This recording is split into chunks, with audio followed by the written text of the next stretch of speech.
everyone, and welcome to the Homepage Network. I'm Lauren Gooch. Veterans Day is this Wednesday, November 11th, and Homepage would like to thank all who have served or are currently serving in our military.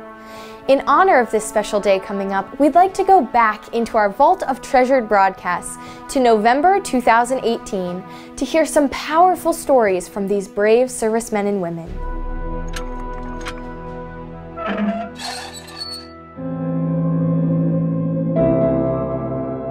Hello everyone, and welcome to the Homepage Network. I'm Beth Mossman. I'm at the Dean Center for the Veterans Tribute, where Frank Youngworth was the guest speaker. Frank, that was a wonderful speech that you gave today. Is there anything else that you would like to share with us? Well, what I told you today came from the heart, because I have a very special affection for my brothers and sisters in uniform. We've, each in our own way, have experienced things that the average folks back home can't even imagine. And oftentimes I hear, well, my brother or my uncle or my dad or somebody was in war, and they don't talk about it. I understand they can't share their experiences with someone who has never been there. It's alien to them. It's like talking to a crowd and you see three of them sleeping, the one picking his nose, the other one said, God, I hope he gets tired and goes to sleep. That's reality. Somebody asked me about PTSD. He says, is this a new phenomenon? No. Anybody that's been in a crisis situation or a crunch situation, whether it's in the military or whether it's in civilian life.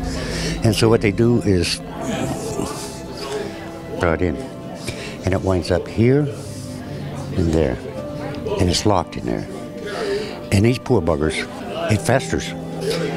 They desperately need to be able to talk to someone, to share that. And if it's a group like veterans, these guys have been through it.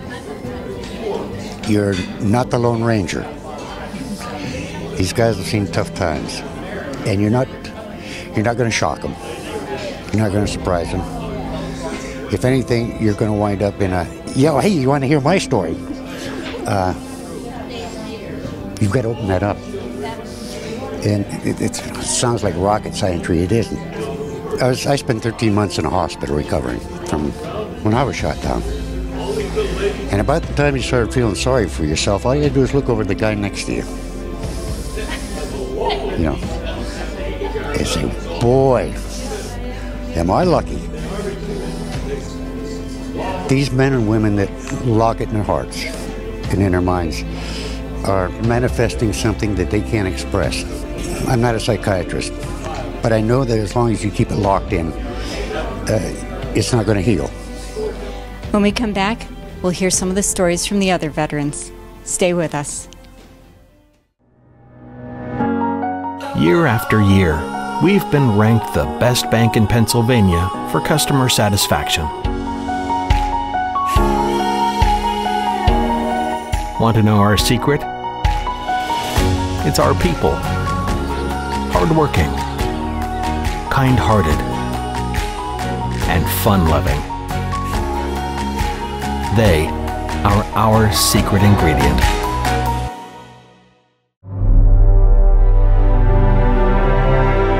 Welcome back, and thank you for supporting our Homepage family of advertisers. Every veteran has a story. Let's hear some of them. I got back to San Diego. I was sitting in a bar, and the Marines had taken over this bar, and come to find out there was about 40 of them, and they'd really taken this bar over, and this is the first time they'd been back together since Iwo Jima. And I'm sitting there drinking my beer, and one of them tapped me on the shoulder and said, come on over and join us, sailor. So I went over and joined them, set my beer down on the table, and they got to talking about Iwo Jima. I thought, oh my gosh, these guys were Iwo Jima people. They got to the point where they were talking about the day they were all pinned down by that gun on the mountain, and I held up my hand. And they said, that guy says, "You got something to say?" I says, "Yeah, I was flying the airplane that blew that whole big hole up in there."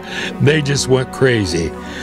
Every Marine hugged me and said, "You saved my life," and they were all like my brothers. But they well, did me good too to get that. It's pretty good for the heart, you know. Robert, what branch of the service did you serve in? I was in the United States Navy. And where did you serve? I served in the Western Pacific, I served in the Mediterranean, and I served in the Caribbean. And what war? I was in Operation Desert Shield and Operation Desert Storm. And I'm also a Cold War veteran. So how many years total is that? That is a total of 21 years, including an active service. Wow. Thank you so much for your service. You're welcome. Thank you. Mike, what branch of the service did you serve in? I was in the United States Army. And what was your job there? I was a cook. Oh, that sounds kind of scary. Well, you know, you had to watch yourself. If they didn't like it, you were in trouble. Calvin, what branch of the service did you join? I joined the United States Army. And how many years did you serve? 4. Can you tell me your favorite story? When I got overseas and realized that the war had killed off most of the German young men that were my age. They just were non-existent. They were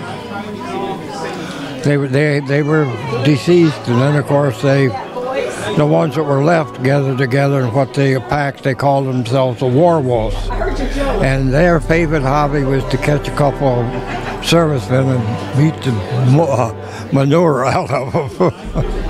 But I got to know them pretty good. The guy walk in and say, "Okay, got a pack of cigarettes, we'll sit down and smoke."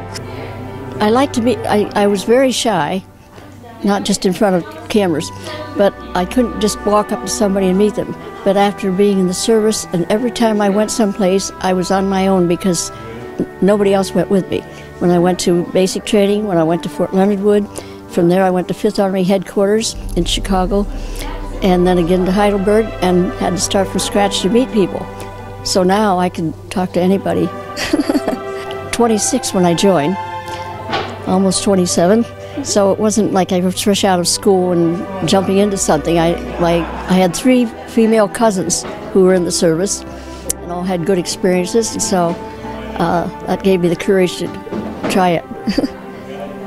But I credit my grade school teacher, my grade school principal, for my patriotism, because he really instilled that in us in school, and it's carried throughout my life.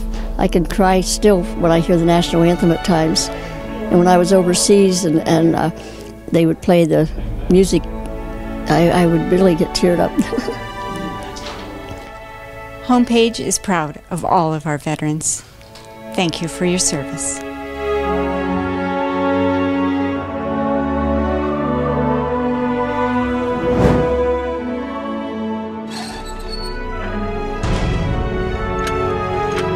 On behalf of everyone here at Homepage, we'd like to thank our veterans for their courage and the sacrifices they've made for our country. Thanks for watching, and we'll see you next time right here on the Homepage Network. You get flowers for weddings, for anniversaries, for holidays, but you can also get flowers just because. Just because you want to make someone smile. Just because you were thinking of them. Just because you can. Akiko's Floral Arts. Just because.